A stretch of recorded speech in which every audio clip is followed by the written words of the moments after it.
Open the pod bay doors, Hal. I'm sorry, Dave. I'm afraid I can't do that.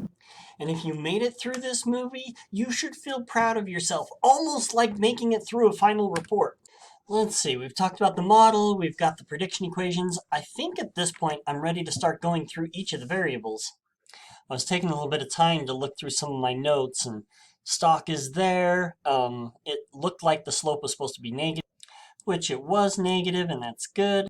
Napalm payload temperature also all have negative, and then media was quadratic. Okay, things matched what I was expecting.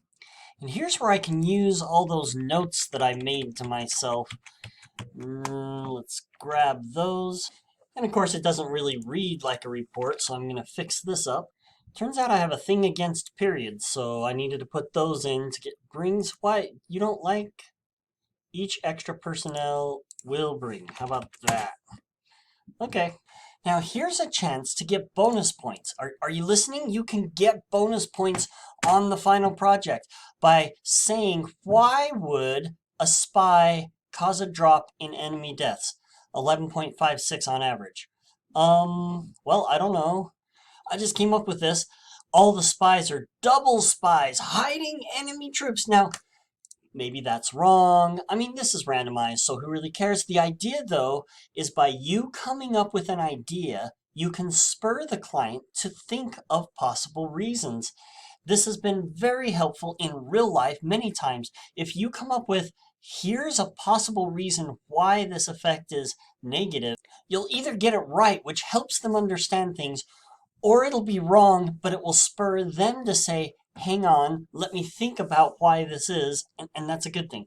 Why would personnel mean fewer enemy deaths? Well, I don't know, let me make up something. Because more administration means more red tape. And this is forcing me to actually think about what my model means in context. That's why this is absolutely worth a bonus point. Why would more napalm bring fewer enemy deaths? It's because napalm makes them dig deeper, and that's why they're surviving more. Going from low to high terrorism means more enemy deaths. The troops are on high alert and working harder. Sure, that sounds possible. So it looks like low is the fewest deaths, medium is more deaths, and high alert is the most deaths. Okay, that's nice. If they were inconsistent, like if medium had the most deaths, then I would have to think harder to come up with something.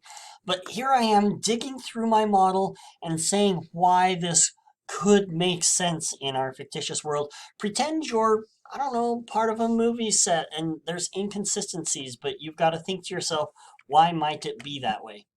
These were the easy variables.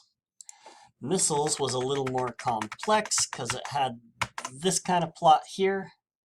Am I going to write it above or below? We'll do it above. As you can see in the plot below. Notice, I don't care about any of the numbers used to make that cubic function because nobody's going to understand those. But the picture is going to make it fairly easy to see. And I could imagine this plot being really important for some of these military generals. Are missiles really expensive? Because if so, we do get a peak somewhere around 38. But if they're not expensive, well, gee, then I guess go all the way up to 80. And now here I sit trying to get the bonus point. Why would it be that, okay, more deaths makes sense, but why would it dip back down right here in the middle? Okay, here's what I came up with. More missiles means more deaths, but right around here, they start putting themselves in a bunker. And they put themselves in stronger and stronger bunkers until finally we have so many missiles that we're breaking the bunker.